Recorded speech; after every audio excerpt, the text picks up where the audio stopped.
విద్యార్థులు ఉన్నత లక్ష్యాలను ఏర్పరచుకొని వాటి సాధన కృషి చేసినట్లయితే మంచి స్థాయిలో నిలుస్తారని రాష్ట్ర మాజీ మంత్రి అల్లు గడ్డి పేర్కొన్నారు. ఇటీవల నిర్వహించిన మెడిసిన్ పరీక్షల్లో ఆల్ ఇండియా స్థాయిలో రాణించిన నిర్మల్పట్నంలోని గాంధీ చౌక్ ప్రాంతానికి చెందిన తాండ్ర గాయత్రి సుగుణాకర్ల కుమారుడు సదానంద్ మెడికల్ ఎంట్రన్స్లో 8వ ర్యాంక్ సాధించి తెలంగాణ గాంధీ మెడికల్ కాలేజీలో సీటు సాధించినందుకు శాల్వాతో అభినందించి సత్కరించారు. ఈ సందర్భంగా ఐకేఆర్ మాట్లాడుతూ సదానంద్ ఆల్ ఇండియాలో 8వ ర్యాంక్ సాధించడం చాలా సంతోషకరమన్నారు. ఒక సామాన్య కుటుంబంలో జన్మించి దేశ స్థాయిలో ర్యాంకు సాధించడానికి అభినందించారు. ఈ కార్యంలో Gandhi Chowk councillor madam Aparna Pradeep, FSC chairman ధర్మాజ్ రాజేందర్, దేవరకోట మాచర్ రామడ్ శ్రీధర్, గంపనీల్, కొప్పుల శ్రీధర్ తదితరులు పాల్గొన్నారు. జరిగినటువంటి ఆల్ ఇండియా మెడిసిన్ పరీక్షలో వారు విజయం సాధించి ఎంట్రన్స్ ఎగ్జామ్లో వారు మెడికల్ సీటు ఆల్ ఇండియా కోటాలు సంపాదించుకోవడం నిర్మల్ వాస్తవ్యుడు తాండ్ర సదానంద్ గారు. వారు గాంధీలో వారికి ఆల్ ఇండియా కోటాలో అలాట్మెంట్ వచ్చింది. నిర్మల్కు ఇంత కష్టపడి ఒక చిన్న కుటుంబం నుంచి వాళ్ళ తండ్రి పెట్రోల్ బంక్లో పనిచేస్తాడు. నిజంగా కూడా ఆ అబ్బాయి ఆ తండ్రి తల్లి శ్రమ చూసి వారు కష్టపడి చదివి అంత మంచి సీట్ సంపాదించారంటే దాదాపు మొత్తం ఎడ్యుకేషన్ అయ్యే వరకు నీకు ప్రైవేట్లో అయితే ఒక 6-7 కోట్ల రూపాయలు ఖర్చు అవుతుంది. నీకు 5-6 కోట్ల రూపాయలు మిగిలించినట్టే.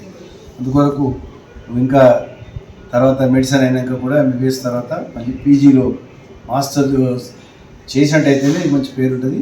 నిర్మల్ ప్రజలకు కూడా ఎల్లప్పుడూ సేవ చేయడానికి కూడా మర్చిపోక ఇప్పుడు వచ్చినా కానీ అన్ని రకాలుగా ఆరోగ్యం పట్ల ప్రజలకు సలహాలు సూచనలు ఇస్తూ ఉంటే మంచిది.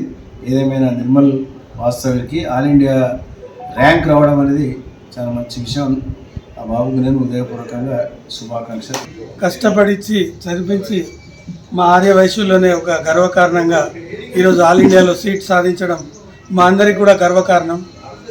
దానిలో భాగంగా వాళ్ళ నాన్న కృషి, వారి అమ్మది కూడా చాలా కృషి ఇందులో మనం గమనించి రాబోయే కాలంలో మన ఆర్య వయసులో ఇలాంటి సీట్లు ఇంకా సాధించి నిర్మల్కు సేవ చేయాలని చెప్పి సంకల్పంతో మనం ముంగడికి వెళ్ళాలి. అలాగే ఈరోజు మన మంత్రివర్యులు, మాజీ మంత్రివర్యులు ఈరోజు మా అందరినీ పిలిపించి మా వైశ్య కుటుంబానికి ఇలాంటి ప్రోత్సాహాన్ని ఎన్నో ఏళ్ళ సంది అందిస్తున్నాడు. దానిలో భాగంగా ఈరోజు కూడా ఈ సదానంద్కు మాకు ఆశీర్వదించడం సంతోషం.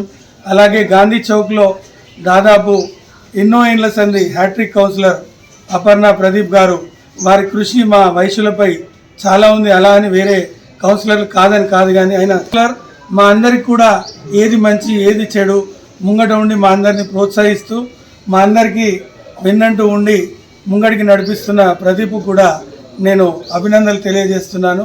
చాలా సంతోషంగా ఉంది. దానికి అంటే మేము కొంచెం పేద కుటుంబంలోకి వెళ్ళి వచ్చి ఆ కాలేజ్కి వచ్చినందుకు ఇంకా కొంచెం చాలా సంతోషంగా ఉంది. దానికి కారణం మా అమ్మ నాన్న చాలా ప్రోత్సహించారు. అలాగే స్థానికంగా మా కౌన్సిలర్ గారు మేడం అపర్ణ ప్రదీప్ గారు కూడా చాలా ప్రోత్సహించేవారు. అన్ని రకాలుగా ఎలాంటి హెల్ప్ కావాలన్నా సార్ కడిగి, ఇంద్రకరణ్ రెడ్డి సార్ కడిగి కానీ ఎలాగైనా చేసేవారు. కొంచెం నమ్మకం ఉండేది చాలా. ఇలా అన్నిటికీ సహకరించినందుకు వారికి అందరికీ కృతజ్ఞతలు. అలాగే ఈరోజు ఇంద్రకరణ్ రెడ్డి గారు సన్మానించడం జరిగింది.